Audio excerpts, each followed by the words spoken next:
Hi, Linda. Thank you so much for joining me on the Fix Your Gut podcast. Okay, thank you so much for having me. I'm so excited to share this with our listeners. Today, we're going to be diving into the gut brain connection or the mind body connection and how hypnotherapy can be very helpful on your gut healing journey. I know for both of us, we're going to share a bit about our journeys. It's been very transformative. So I'm really excited to dive into not only our journeys, but kind of the science behind, how the gut brain connection works and how hypnotherapy works as well, so we can get a better understanding. And, while some of us may think of it as just kind of woo woo or something you see in a magic show, like there is a lot of clinical evidence to support the effectiveness of hypnotherapy for various things, including IBS and gut issues. So, really, really excited to dive into this with you today. Me too. Me too. I'm excited because it's a topic that a lot of people struggling with gut issues, they go to the diets, they try the supplements, they try all kinds of things, and this can be for some people that life-changing missing key is the brain-gut Hmm. connection and how stress is impacting the gut. So I'm excited to dive Yes. into it with you today. Me too. I have to say, in working with clients one on one, that's often the biggest missing piece for them. They've come to me, they've already tried a lot of diets, they've tried probiotics, they've worked with other practitioners, and they've definitely gotten some relief, but they're feeling a bit stuck and frustrated that they're still not able to reintroduce foods. And even with their quote unquote safe foods, they're still getting bloating and different gut reactions. So there's only so much we can cover in a session together. So I try to encourage some of these mind body practices like deep breathing and things that will support the nervous system. But I don't have the training to do hypnotherapy or guide them through a full breath work session or something like that. So I'm really excited to take a deeper dive here. But maybe before we dive in, I'll talk a little bit about the nervous system. So, the nervous system is our brain and our spinal cord, and we now know that part of the gut, the enteric nervous system, is combined in the nervous system as well. So, there's this constant signaling coming from the brain to the gut and the gut to the brain, and they're constantly in communication. And the nervous system actually runs most things in our body, including digestion. And so if you think about it, with when you're eating, in order for your food to get churn, your stomach's churning and breaking things up, and the contractions of your gut are moving things along, you're not consciously doing that. It's all automatic, right? It's automated by the nervous system. And so, with that in mind, anything that impacts the function of the nervous system, it makes sense that that would impact digestion. And so that's why a lot of people tend to see or have gut flare ups when they're under a lot of stress. But I think the word stress and thinking about that can be a little bit tricky for people because people are under constant everyday stress these days where Yeah, it becomes like expected and normalized where they to the point where normalized. they don't even realize that they're stressed or that they're a better word, I guess, is that their nervous system is in a state of fight or flight or survival mode, where things are constantly on edge and all of the stress hormones are pumping and digestion is getting shut down. So I think the first step is really just awareness that, you may be in this activated survival mode before you can even realize, okay, wow, this is impacting my body in various ways. And I am more triggered or on edge than I realized I was, and what can we do about it? Yeah. Yeah, it's such an important key. And, just a way that people can get a direct link to understand how connected they are is like the gut is our emotional processing center. So think of if you've ever had to do a public presentation or you've had to have a difficult conversation with someone or something like this, and you feel Mhm. like a pit in your stomach from the fear, or you feel butterflies in your stomach from the nerves, like that is just showing the actual physical response to our emotional state. And so Mhm. that's like a more extreme version, but what's happening often on an unconscious level is that our gut is really impacted by the way we think and by the way we feel. And like you mentioned, so many people are in a state of chronic stress, and it becomes just what they're used to feeling. So they don't Mm. even really realize that they're experiencing more stress than they should be for the health and well-being of their body. And stress doesn't just impact the gut, it also impacts people's skin, our nails, our hair, and other functions, really important functions in the body. Because, like you mentioned, the nervous system is what is helping everything to operate smoothly. And when we're in a state of fight or flight, our body goes into survival mode. And so Mhm. it's not doing the healing and repairing and making sure everything's working optimally. It's in survival mode.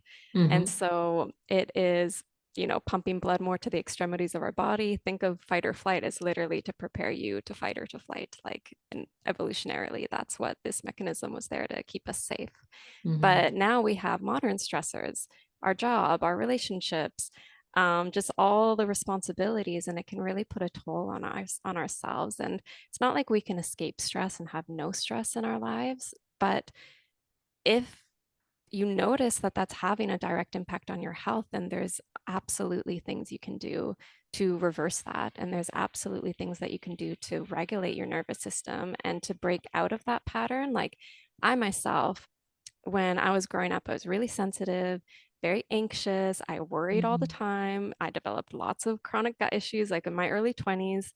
And I just thought that's how I was. I was just, that's just the way I was. I was more sensitive and all of these things. But it wasn't until I went through this journey that I realized actually that's not the truth of who I am. I'm not anxiety. I am not worry.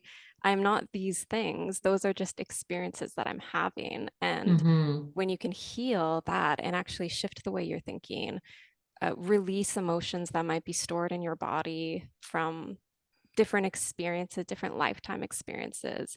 There are actual ways to let those go so that that's not who you are anymore, but you can actually be peace, calm, happiness, joy. Like there's Yeah. so many other things we can be besides those things once we actually resolve it and get to the root of it. And Mhm. I wish so many people knew like actually how much better they could be feeling on a day-to-day basis if they actually get to the emotional and mind-body aspects of their healing journey. Yeah, and I will say with a lot of people I work with and myself included, we because of the way our we grow up and the way that our healthcare system is very much focused on the physical, there's more and more awareness about mental health now, but still not as much of the mind-body connection, right? So I grew up with a stepmom, for example. Oh, you have a headache, take an Advil. Oh, you have a stomach ache, take a Pepto or something. There's always just a pill for every ill and never really learning any tools that would help me feel grounded and safe in my body when I was experiencing anxiety, or to even really understand, like, no one was there to tell me, hey, you're having these stomach issues because you're feeling anxious all the time.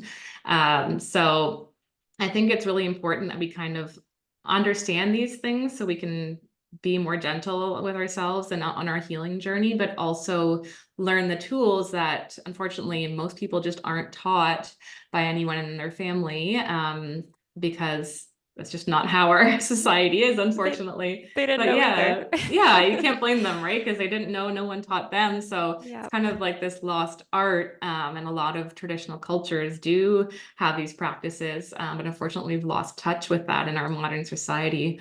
So even learning to recognize when your body feels anxious, and okay, what does that feel like for me? For me, it feels like maybe I'm clenching my jaw, or I'm sweating more, or my muscles are tensing up. And how can I shift out of that state? Well, now I know, a simple practice, even if I'm at work or I'm busy, I can start doing some deep breathing, some deep belly breathing.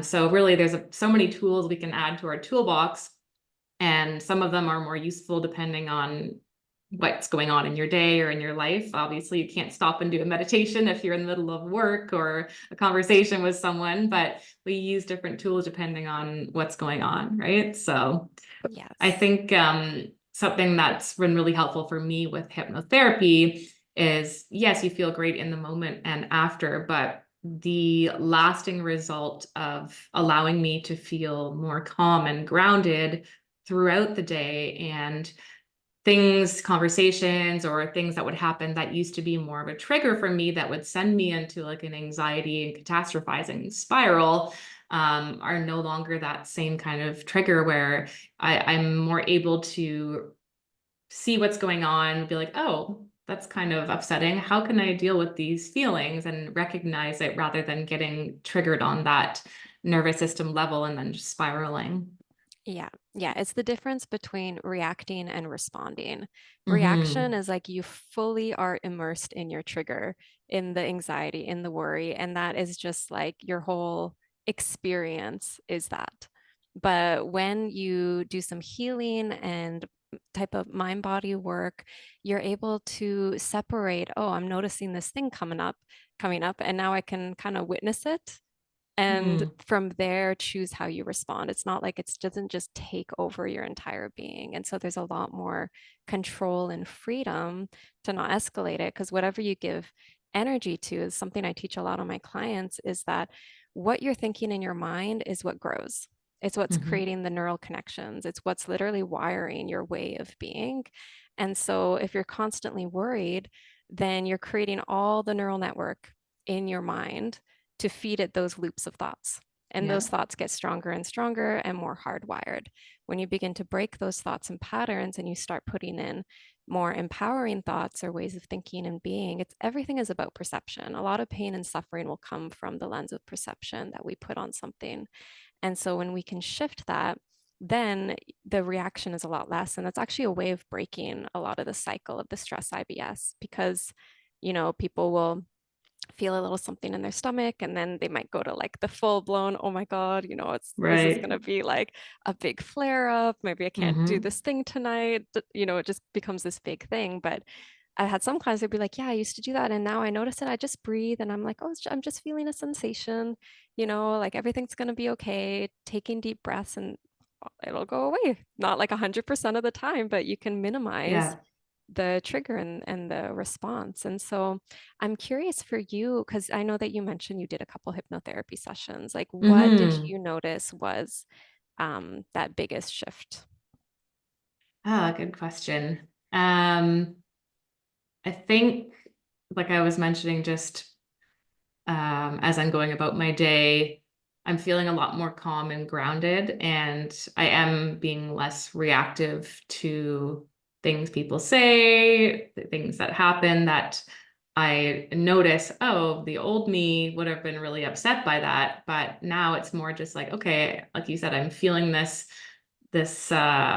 shift in my mind or my emotions, and just being like curious and more gentle with myself about it rather than reacting. I'm just thinking about it and being able to process it in a calm way and let things go a lot more easily rather than kind of hanging on to it and feeling that impact my gut and other parts of my body when those emotions kind of get stuck. So I think just feeling a lot more grounded and not spiraling as much. Mhm. Yeah, that's so Yeah. great. So why don't And we talk a little bit about what is hypnotherapy and how it works? Because I'm sure a lot of people, if you haven't experienced it, are probably really unaware of what exactly goes on in a session and how they might feel. yeah, definitely. Well, I could start with gut-directed hypnotherapy, and then I can also talk about just hypnosis in general, because Mhm. yes, it can help with your gut, and it can also be used for so many different things to help improve your life in like incredible life-changing ways. But if we're talking about gut-directed hypnotherapy, it's the use of hypnosis, which is a state of mind. Think of an alteration in your brain waves where you can go into deeper states of mind to help to address the miscommunication between the brain and the gut. So we are directly targeting the brain gut connection to help soothe and calm the gastrointestinal tract and reduce hypersensitivity, reduce the pain, improve motility. And what a session looks like, it's super relaxing. Like it's a very enjoyable, relaxing experience where we go in and we're going to do like progressive relaxation where we relax the mind and the body. And when we're in that more relaxed state of internal awareness, we become more receptive to change. So when we're in that state, then there's some guided imagery. There's suggestions, direct suggestions that we make in that state to help your body respond differently. So, you might imagine like a wave of relaxation moving through your gut. And if, let's say, you have constipation, you might imagine that your intestines are just like pushing everything through and everything's being emptied out, and like comfortable waves of contraction. And we're able to sometimes shift that uncomfortable feeling into a pleasant sensation, for Mm. example. And so that is the use for gut hypnosis is if you have diarrhea, constipation, abdominal pain. Like I've had many clients come in with chronic, really bad abdominal pain they're experiencing every single day, 7 out of 10, 8 out of 10, and within a few sessions it's gone. Like that's Wow. that's like really, really life-changing. Some people weren't Yeah. going to work and now they can go back to work because they're not in this Mm-hmm. chronic pain. So that can be a really big shift. And so very relaxing. If anyone's done like meditation, it's similar to meditation, except that we are using very specific evidence-based techniques and tools with a direct intention in mind, which is Mm. to calm and soothe your gastrointestinal tract and improve the symptoms. Yeah. I'd say that's definitely what I've experienced as well with my hypnotherapist, whereas she's not doing specifically gut-directed hypnotherapy, but and I don't know if you use this at all with your clients, but initially before we start the actual hypnosis, we'll talk about, what I'm wanting to work on and kind of make some goals and then turn if I'm having a negative thing that I'm dealing with, such as like not feeling confident, she's like, okay, how can we turn that into a positive and make a statement? And then she will use those statements and kind of program that in once I'm been kind of put under, so to speak. So she does the progressive relaxation, and then she kind of goes through a standard script that she has, but then she adds in the statements that we've created together to kind of plug those beliefs directly into my subconscious, right? So personally, I found that the shifts I've had in, I believe it's 5 or 6 sessions with her, weekly sessions, have been so much faster and more kind of effortless than talk therapy. I've done years of talk Mhm. therapy on and off here and there, and I found it to be something where you always have to be like, say they're giving you suggestions or techniques to change your thought patterns around anxiety or certain situations. So you always have to be mindful if it's like a CBT process where oh, that's not a good thought. Let's change it into a different thought. But that's really hard to do when your nervous system is in that triggered or stressed state. You're acting from emotion and instinct there, and you try to use your rational brain and be like, oh, that's not a helpful thought. Let's choose this thought instead. Like it's just not going to happen.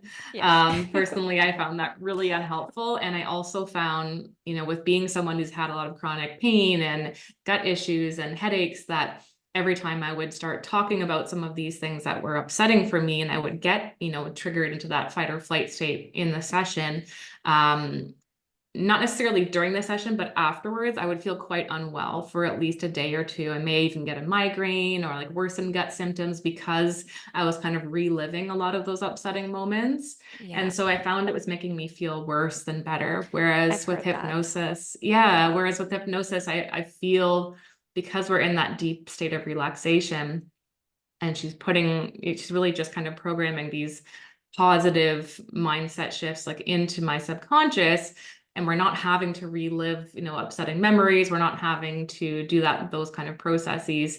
I'm feeling my body and everything feels better afterwards, and there's no kind of lingering side effects, so to speak.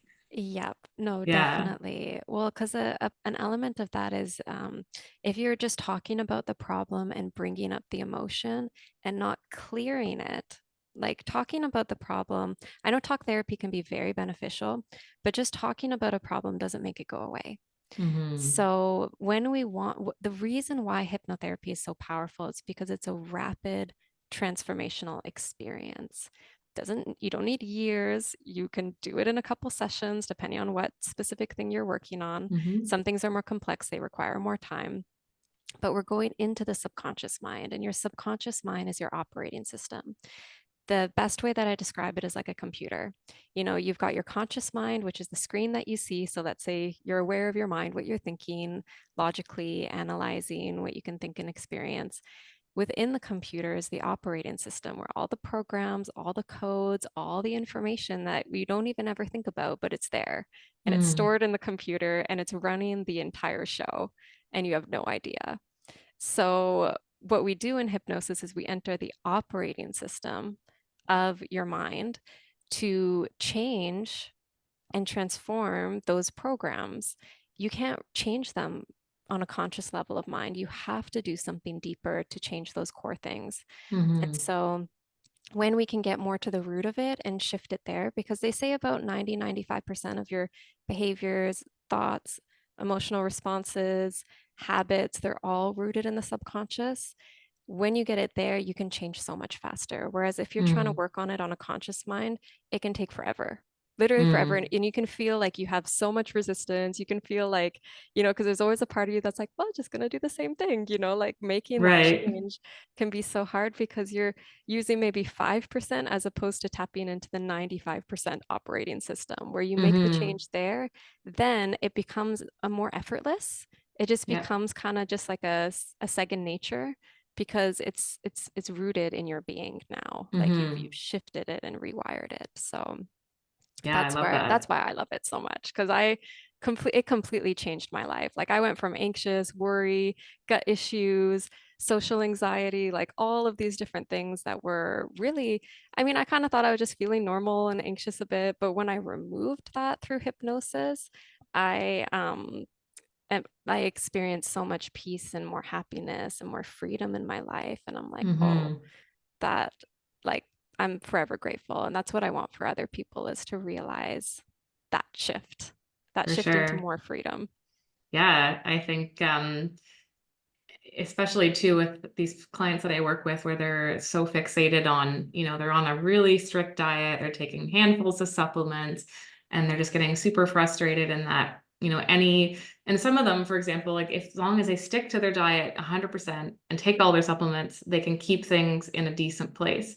But as soon as they have a weekend away or they go for a vacation somewhere and they're eating different food and their schedule's different, all of a sudden their constipation's back, they're bloated, they're having all these issues, right? Because they're not on their strict routine. And we should be able to live our lives and travel or eat out and do different things that we enjoy without having to worry about the side effects, without having, these flare-ups. So I think that really speaks to our system and how, if we have to be that strict with things, that's a sign that there's something else going on that needs to be Hmm. addressed. And then on the other spectrum, I see clients where, they're struggling even though they're doing everything right. And then as soon as they go on vacation, all their Yeah, symptoms go away. And they I'm can eat like, whatever they want. yeah. So I see a lot of that actually more than the other way around. And I'd say, and Yes. I always tell them, and I know they don't like hearing it, but I'm like, well, that's, speaks volumes and tells me that a big part of your symptoms are related to stress and the state of your nervous system in your daily life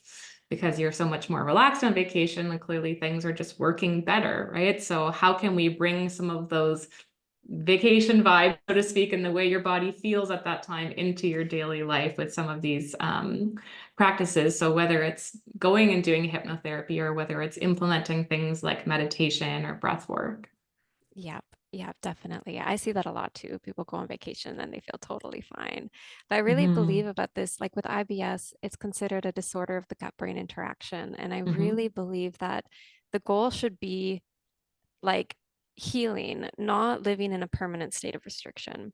Yeah. I know so many people that because their symptoms are so inconsistent, they'll have their safe foods, but even those sometimes aren't safe because they can still have reactions. And Hmm. it's because it's not necessarily the food. It Yes. can be some of the food. It can be some of the food for sure. People have sensitivities, people have allergies, but I think a lot of the time it's actually the state that your body is in when you're eating for it to be able to function Hmm. properly, not the food itself. And that's Yeah. where I really want people to have food freedom, to be able to expand, get a wider variety of food, because we also need a wider variety of food to Hmm. be more healthy as well and nourished in our body. And that comes with doing the emotional and the nervous system regulation, like you said. And some clients, some people, it's something traumatic started their gut issues. Like I've had a lot of Mm. clients, it started around a really stressful period in their life. Mm-hmm. Something happened, they're in a toxic relationship, or they were like someone passed away, or exam periods at university, and they just Mm-hmm. never recovered.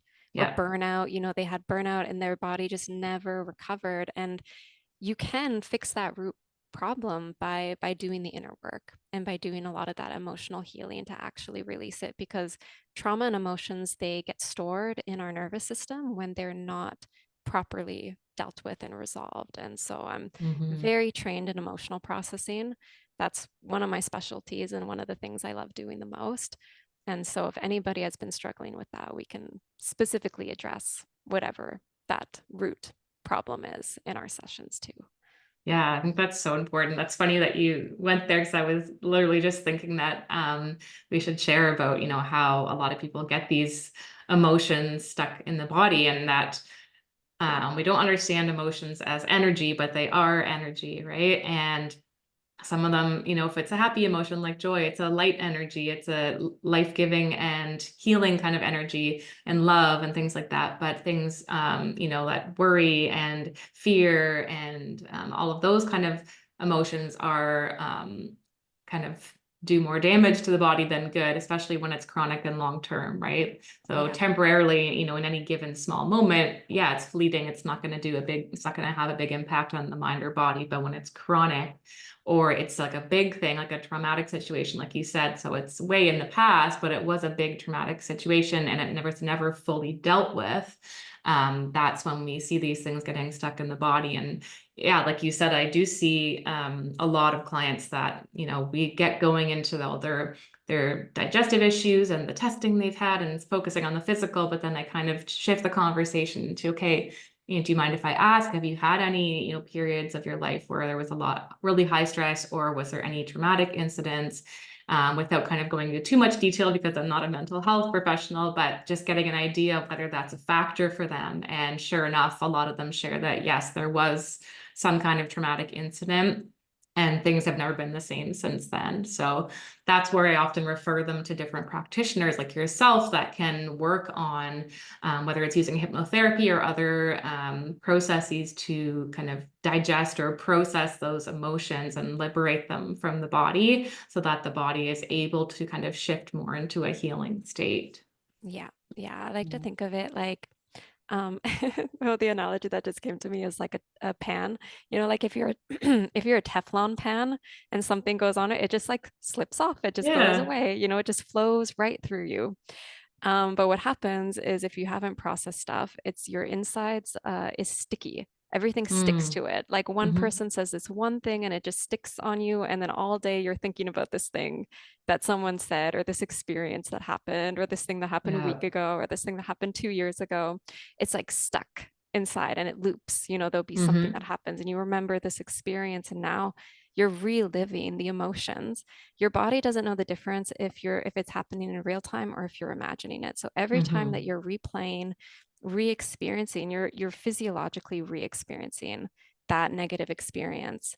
And your body responds to that negative experience by putting you in a stress response or an emotional response that might not be conducive to your health. And so Hmm.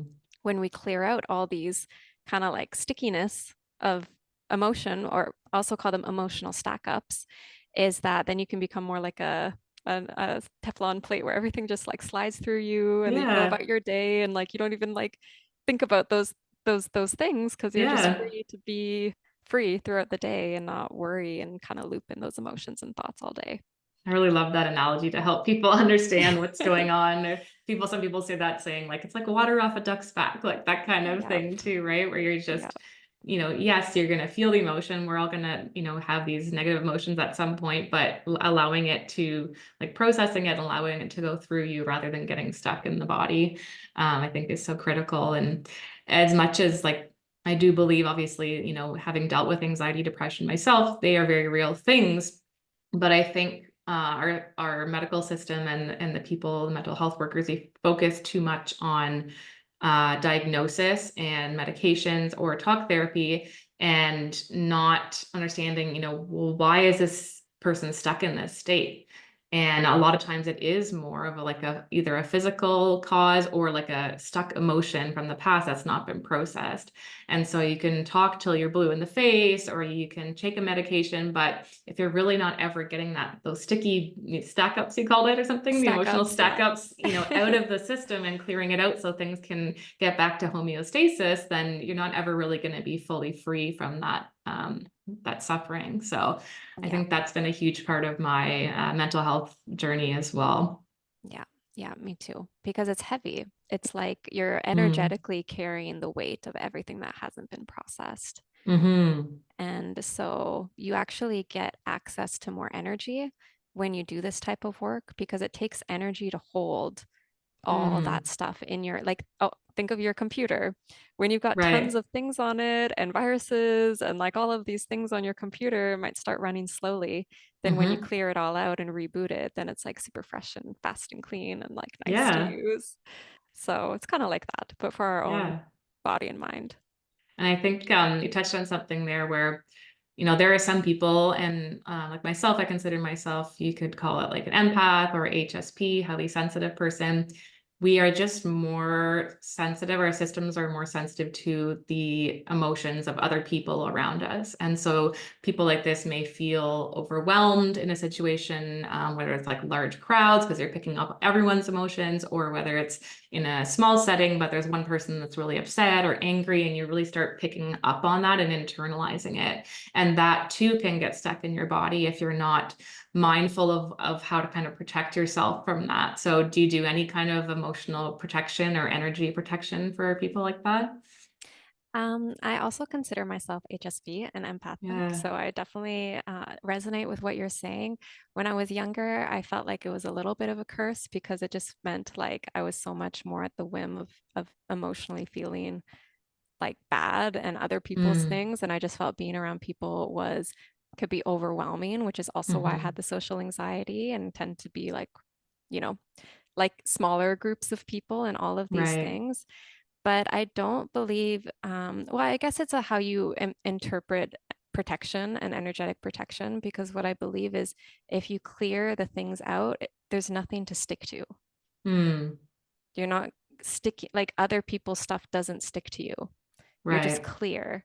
And so when you're clear, and also having the awareness helps too, because you're like, oh, this isn't my thing. But sometimes it's still there, even if you recognize it's not your thing, right? Right. So having the ability to emotionally process, which is something I teach all of my clients, I even give them a technique, a recording, so they can do it for themselves in 10 minutes to Oh, release whatever awesome. emotional stack ups and stuff. That's very effective and very powerful. Is that if you're clear, then you can develop more of a higher sense of attuning to others, feeling them with love and compassion, especially when we come from a space of non-judgment and acceptance for others, that Mm. everyone can be free to be who they are and I can be free to be who I am. It shifts the energy as opposed to like, oh, this person's in a state now, it's affecting me. Now I'm in a bad mood. And like, it's like it Right. completely transforms the energetic connection between two people. And therefore it doesn't impact in the same way. And then connecting becomes such a gift and actually like a beautiful experience as opposed Hmm. to, having boundaries, maybe protection in the sense it's also important to have boundaries and have like if you know that somebody can have more of a negative impact on your state of mind or isn't supportive of you or things Right. like this, just energetically knowing like how much time you can spend with this person or not and Hmm. making sure you have connections with people that uplift you and fill you and nourish your soul, and having a balance of that is really important because some people Yes. that are highly sensitive tend to also love helping people and also Hmm. want to give a lot to people that are suffering. And it's a beautiful thing, and you just need balance. You need to make sure Yes. that it's not impacting your physical, mental health and Hmm. getting the right tools to be able to deal with that because it's not easy, especially if you don't have the tools to clear out those things. Yeah. Like we don't automatically, magically know how to do that. It's like a learned thing. And I think that's why so many of us, a lot of us are just taught to, oh, we feel down, let's reach for some treats, or let's reach for a drink, or let's go shopping, like all these external things to try to make ourselves feel better. We're not taught how to do the inner work, right? And process these things. So we just always looking for that next thing to give us that hit of pleasure or to just to feel better.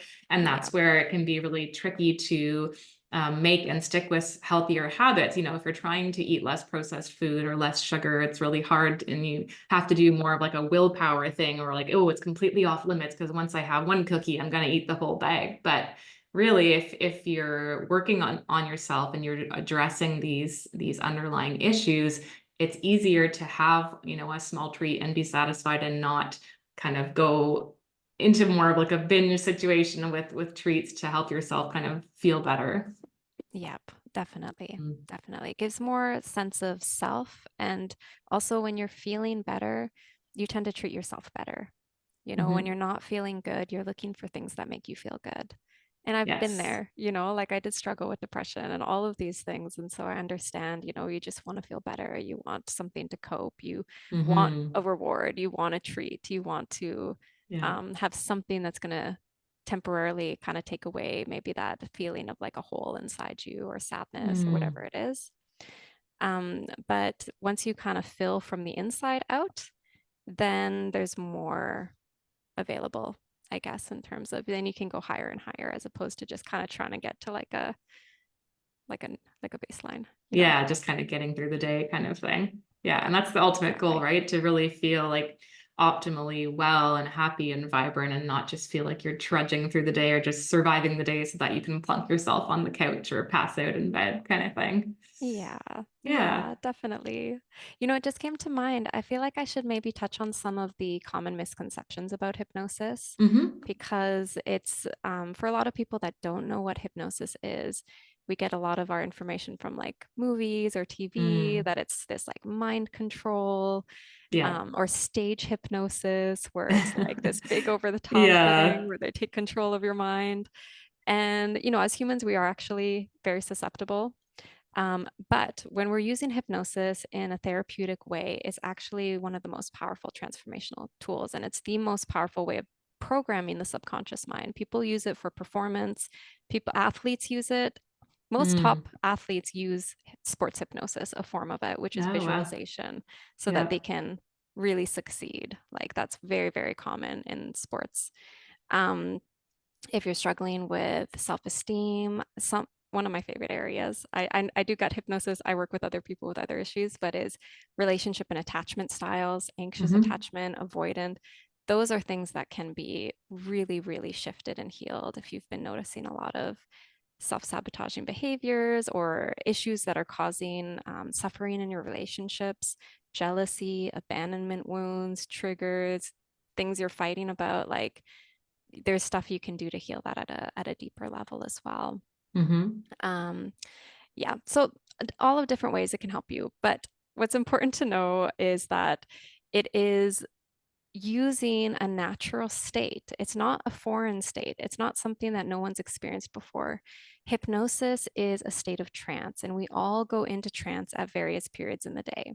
Really common examples of trance, just so you know it's a familiar feeling, is like right before you fall asleep or right before you wake up. That's actually you're like altering your brainwave to go into delta and to sleep Mm. as you're waking up. That's why a lot of people recommend doing affirmations when you wake up or when you go to bed because the window Okay. to your subconscious mind opens up. If you're totally absorbed in something like a movie, a book, a show, and you just lose sense of time, that's a state of hypnosis. It's a state of flow, of inner Mm. absorption. And when you're driving on the highway and you get from point A to B and you like don't remember the journey. Yeah. Especially if it's usually it's somewhere Yeah. you've gone many times, right? Or going to work or Yeah, coming home from work, you're like, wait, I don't remember. How did I get here?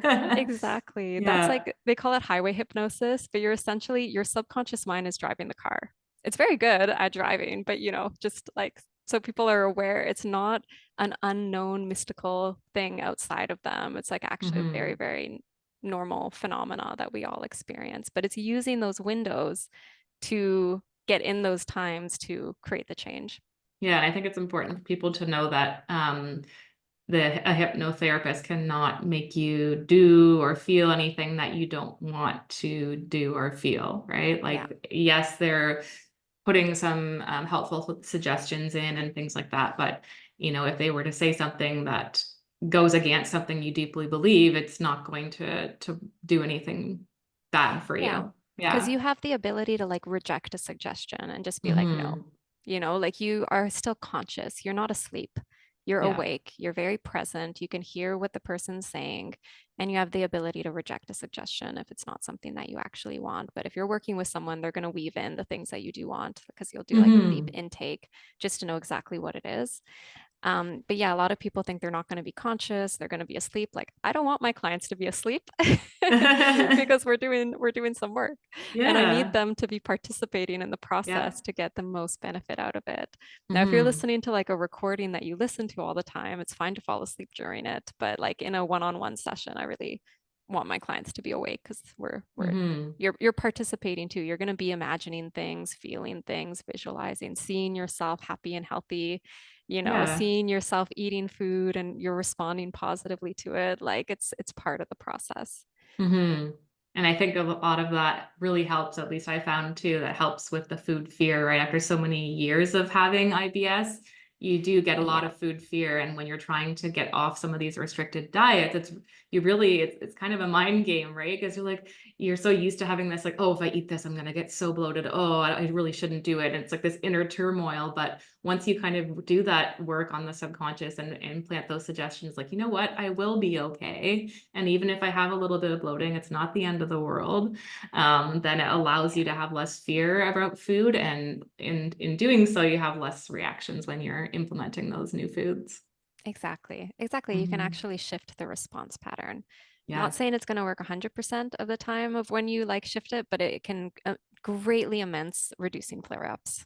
Hmm. Why don't you Yeah. tell everyone a little bit about where they can find you and how you work with people? Yeah, so you can find me at gut-directedhypnotherapy.com. And so what I offer is I do one-on-one gut-directed hypnotherapy where it's very personalized, very customized to you and what you're Hmm. going through, working with people struggling with digestion orders that are triggered by stress and anxiety. That's people that tend to respond the most positively.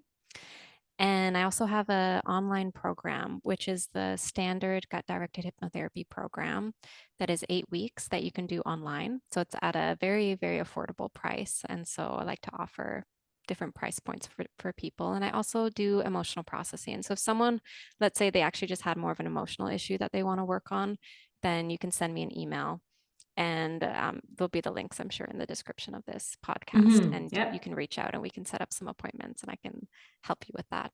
So, yeah, Amazing. Well, thank you so much for joining me today, Linda. I'm really glad we were thank able you. to kind of take a deeper dive into this. And I'm excited for what we might be having inside the Fix Your Gut app with some of your offerings. So everyone stay tuned Yes, for that. Really, really exciting stuff. And yeah, if you want to learn more about Linda and what she offers and how you can work together, do head to the show notes and all the links will be there. amazing. Thank you so much for having me. And I hope everyone has an amazing rest of their day.